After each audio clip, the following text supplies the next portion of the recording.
Yang berikutnya, Nabi sudah bersabda, "Ma mala'a adamiyun wi'aan syarran min batn bihasbi ibni Adam ya ukulatin yuqimna sulbahu fa in kana la mahala fa thuluthun li ta'ami wa thuluthun li syarabi wa thuluthun li nafasi." Riwayat Imam Ahmad, ya, Ibnu Majah, Tirmidzi dan Al-Hakim dan disahihkan.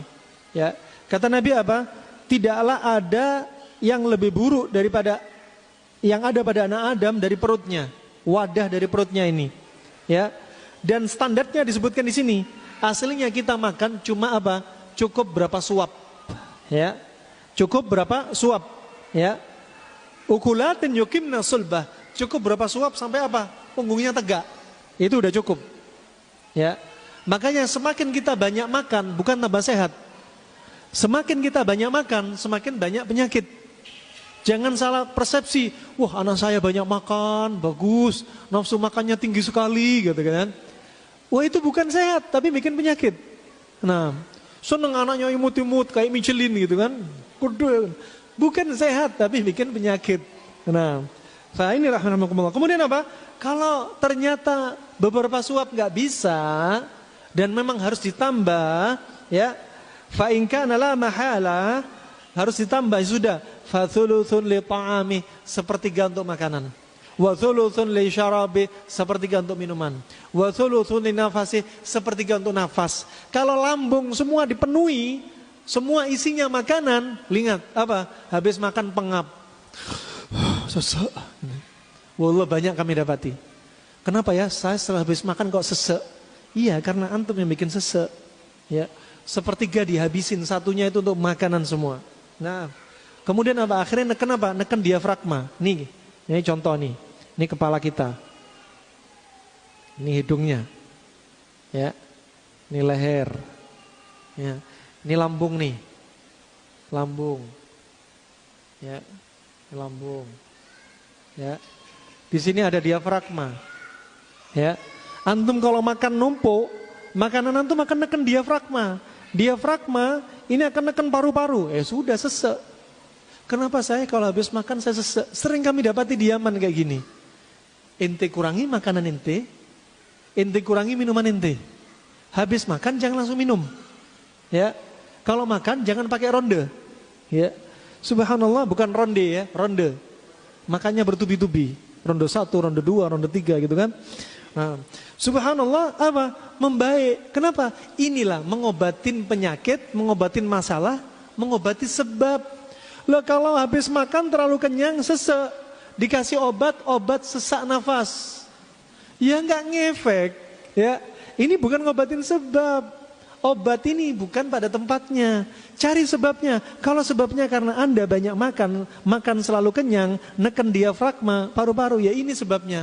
Hilangkan sebab yang seperti ini. Ya, itu konsep, coba bayangin.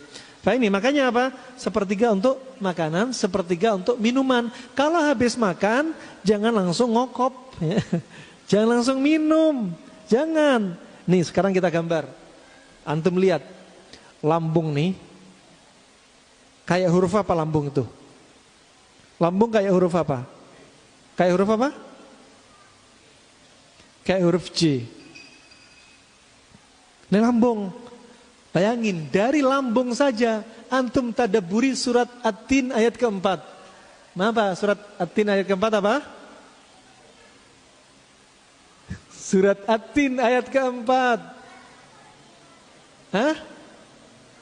Hah? Laqad khalaqnal insana fi ahsani taqwim, ya.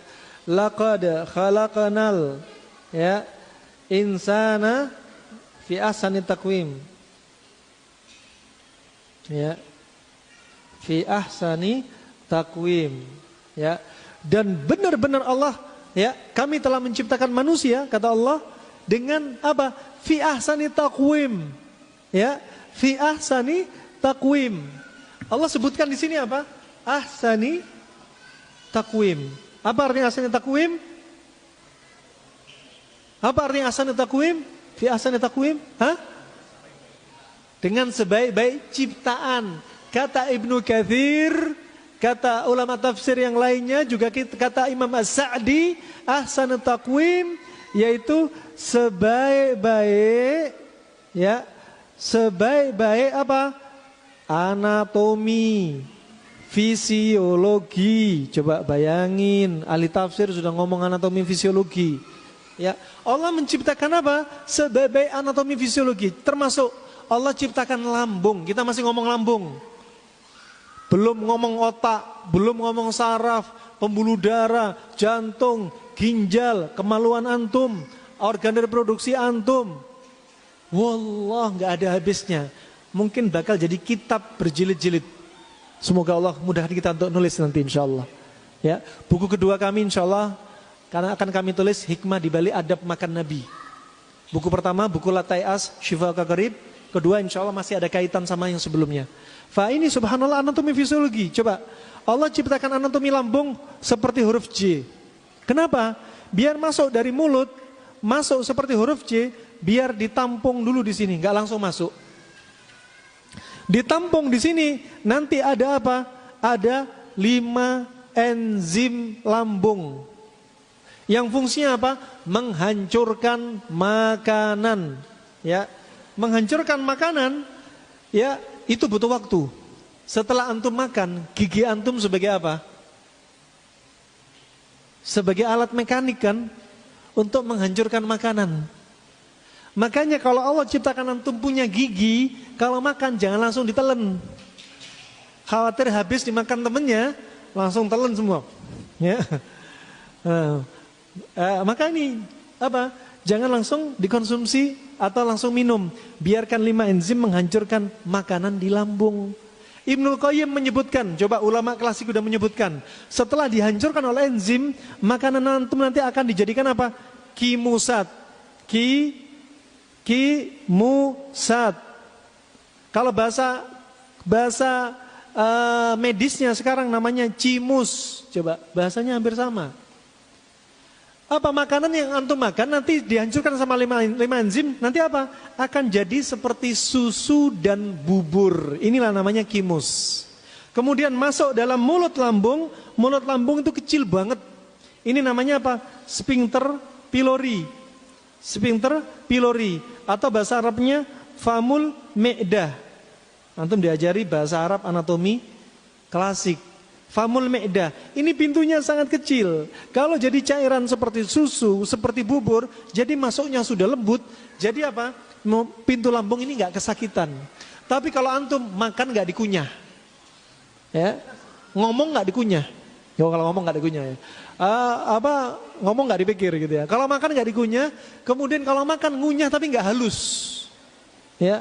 Kemudian makanannya berjubel, makan pakai 5 jari semua masuk. Oh, itu kan? Makanya makan 3 jari, gitu-gitu biar apa? Maksimal di mulut. Ya. Dikunyah sampai halus baru ditelan.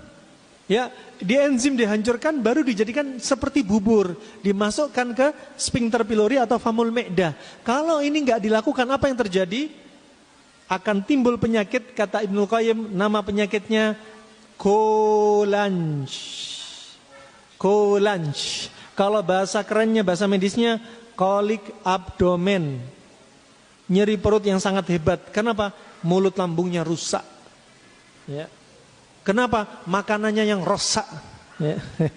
Makanya diperhatikan nih. Ya. Kemudian subhanallah, coba jadi huruf seperti huruf J. Antum kalau tidur sunahnya miring kemana? Nah, sama dengan anatomi lambung antum, miring ke kanan.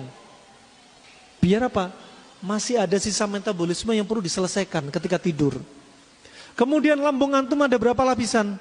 Ada 3 lapis. Makanya kalau antum sakit makannya nggak bener, jam-jamnya nggak teratur, kombinasinya nggak bener. Terus satu sifat berlebihan, misalkan panas berlebihan, cabai berlebihan, ditambah makan bakso panas, tambah cabainya panas. Akhirnya keluarlah asam lambung dan enzim-enzim ini. Sehingga apa? Timbullah apa? Gastritis, lambungnya sakit. Asam lambung naik di sini, HCl naik. Kalau HCl naik, lama-lama akan mengikis kulit lambung, dinding lambung. 1 kali kikisan oke, 2 kali kikisan oke. Berapa kikis? Jadinya apa? Jadinya lambung itu apa? setelah gastristis akan timbul apa? Tukak lambung. Atau apa? Ulcus pepticum. Lambungnya luka-luka. Ini luka di dalam. Kalau pakai endoskopi kelihatan ada sayatan. Akhirnya lambungnya perih banget. Biasanya cirinya apa? Tembus ke punggung belakang. Ya. Kalau subhanallah, kalau lambung ini cuma satu dinding, sudah jebol langsung ke perut. Makanan minuman yang antum makan gak masuk usus, masuk ke rongga perut. Nih, rongga sekitarnya nih, masuk ke sini. Makanya ada 3 lapis. Lapisan pertama dipenuhi dengan saraf dan dinding. Ketika antum nyeri lambung itu alarm. Ini loh lambungku sakit, berarti pola makannya kamu ganti dong. Seandainya dia bicara, dia akan bilang, kamu ini sudah zalim sama aku gitu kan ya. Andaikan lambung bisa bicara ya. Wah ini apa? Alarm, cukuplah. Pola makan kamu salah, nggak bener. Benerin pola makan kamu. Itu ya. Ini alarm. Ya, makanya ada 3 lapis. Ya, kalau sudah nyeri diobatin, kalau nggak diobatin timbul luka. Masih nggak diobatin, semua dinding jebol, jadilah namanya perforasi, dinding lambung jebol. Nah, itu rahimahullah jami'an.